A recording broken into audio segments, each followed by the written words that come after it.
প্রাথমিক বিদ্যালয়ের ছাত্র সংসদ নির্বাচন করে এক অভিনব নজির সৃষ্টি করলো।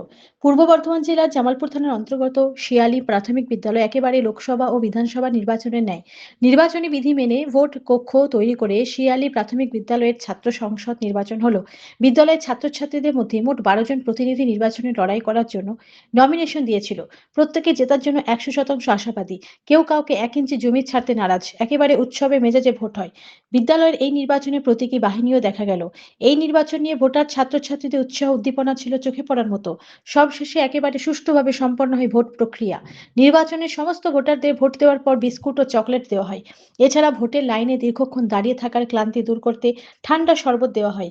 এই ভোট নিয়ে প্রার্থী এবং ভোটার ছাত্রছাত্রী এবং বিদ্যালয়ের শিক্ষক ও শিক্ষিকা বৃন্দ সাংবাদিককে কি বললেন, জামালপুর শিয়ালী থেকে আশিস কুমার ঘোষ ও অরবিন্দ ঘোষ দাসের রিপোর্ট।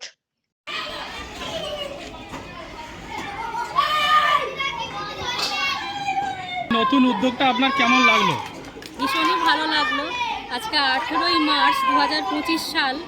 তো শেয়ালী প্রাথমিক স্কুলে যে শিশু সংসদ নির্বাচনের যে অনুষ্ঠানটা দেখলাম, খুবই ভালো লাগলো। একদম ভোটে যেরকম আমরা বিধানসভা বা লোকসভা ভোটে যেমন হয়, পুরো প্রক্রিয়াটাই প্রায় ওই রকমই করেছে। বেশ সুন্দর লাগলো। আর ভোট তো খুব সুন্দরই হয়েছে দেখলাম। আর যারা পোলিং অফিসার বা প্রিসাইডিং অফিসার হয়েছেন, তারা তো হাই স্কুলের ছাত্রী, কিন্তু সমস্ত কিছু প্রক্রিয়াটা হয়েছে স্কুল, মানে ওদের ট্রেনিংটা করিয়েছিলেন সাবির স্যার। তো উনি আমাদের সমস্ত ক্লাস ওভার হয়ে যাওয়ার পরই ওদের ট্রেনিং নিয়ে প্রক্রিয়াটাকে সম্পন্ন করেছেন। তো এই প্রক্রিয়াকে সাধুবাদ জানাই, সবাই মিলে যে এত সুন্দর অনুষ্ঠানটা সম্পন্ন করেছে নির্বিঘ্নে, খুবই ভালো লাগবে। আপনার নাম? আমার নাম চয়নিকা সিনহা, আমি শিয়ালী উচ্চ প্রাথমিক বিদ্যালয়ের শিক্ষিকা। ধন্যবাদ। ধন্যবাদ। আজকে শিয়ালী প্রাথমিক বিদ্যালয়ে শিশু সংসদ নির্বাচন হলো। এই নির্বাচন নিয়ে আপনি কি বলবেন? প্রথমেই বলি, শিয়ালী প্রাথমিক বিদ্যালয়ের প্রধান শিক্ষক আমি। সেই প্রধান শিক্ষক হিসাবে আমি যেটা বলছি যে এই যে শিশু সংসদ নির্বাচন হলো, এটা কিন্তু নতুন নয়। এটা আমাদের প্রত্যেক বছরই করতে হয়। হয়তো সিস্টেমটা একটু অন্যরকম হচ্ছে এবারে। আগের বছরগুলোতে আমরা যেটা করেছি, ছাত্রদের নিয়ে ওই সাধারণভাবে হাত তুলে ভোটাভুটির মাধ্যমে আমরা শিশু সংসদ নির্বাচন করেছি। কিন্তু এবছর আমরা মাস্টারমশাইরা প্লাস ছাত্রদের সহযোগিতায় পুরো যেভাবে ভোট হয়, সেই ভোটদানের মাধ্যমে, ছাত্রদের ভোটদানের মাধ্যমে আমরা বিভিন্ন মন্ত্রী, যেমন প্রধানমন্ত্রী, খাদ্যমন্ত্রী, সাফাই মন্ত্রী ইত্যাদি যে মন্ত্রী আছে, সেগুলো আমরা ছাত্রদের ভোটদানের মাধ্যমে সরাসরি করব বলে স্থির করেছিলাম। সেইভাবেই আজকে তার ভোটদান পর্ব চলছে।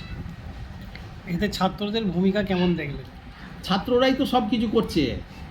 আমরা হয়তো তাদেরকে শিখিয়ে দিয়েছি, কিন্তু তাদের সমস্ত কাজকর্ম ওরাই, যেমন প্রিজাইডিং অফিসার, তারপরে পোলিং অফিসার, তারপরে কি হ্যাঁ ডিফেন্স, মানে যা কিছু একটা ভোট করতে গেলে যেরকম আপনারা বুথে দেখেন, সব কিছুই এখানে হচ্ছে এবং সেটা সব কিছুই ছাত্রদের দ্বারা পরিচালিত। এতে ছাত্রদের আপনি কি বোঝাতে চাইলেন? ছাত্ররাই তো পরবর্তীকালে দেশের ভবিষ্যৎ। তারা হয়তো এখনও আমাদের যে প্রাপ্তবয়স্ক হতে তাদের এখনও দেরি, কিন্তু তার আগেই তারা সেই স্বাদটা উপলব্ধি করলো এবং পরবর্তীকালে যাতে তারা আরও ভালোভাবে সেই দায়িত্বগুলো পালন করতে পারে, তারই একটা প্রস্তুতি বলতে পারেন। আচ্ছা, এই অভিনব উদ্যোগটা আপনাদের শিক্ষকদের মধ্যে কার মাথা থেকে বেরিয়েছিল? অভিনব উদ্যোগ বলতে, আমরা হয়তো অন্যান্য বছর করতাম, ওই যে বললুম না যে এত কিছু তোড়জোড় করে আমরা করতে পারিনি। আমরা ছাত্রদেরকে সরাসরি হাত তুলে ভোটদান যেমন হয় সেইভাবে আমরা করাতাম। কিন্তু ইদানিং আমাদের স্কুলে একজন শিক্ষক জয়েন করেছেন, সাবিরবাবু। সেই সাবিরবাবুর উদ্যোগেই বিশেষত আমরা এই রকম একটা যোগ্য ভোটদানের যে যোগ্য ছাত্রদের দ্বারা পরিচালিত, সেটা আমরা করতে সক্ষম হয়েছি। এছাড়া আরও মাস্টারমশাই যারা আছেন তাদেরও একান্ত সহযোগিতা, যেমন সমীরবাবু, সঞ্জয়বাবু, এদেরও সহযোগিতা ছাড়া এই কাজগুলো একদমই হতো না। পরিচয় দিন আপনার। আপনার নাম? আমি শিয়ালি প্রাথমিক বিদ্যালয়ের শিক্ষক পবিত্র কুমার কোলে, প্রধান শিক্ষক পবিত্র কুমার কোলে। আমরা যে 4 জন বর্তমানে আছি, আমরা একে অপরের পরিপূরক। ধন্যবাদ।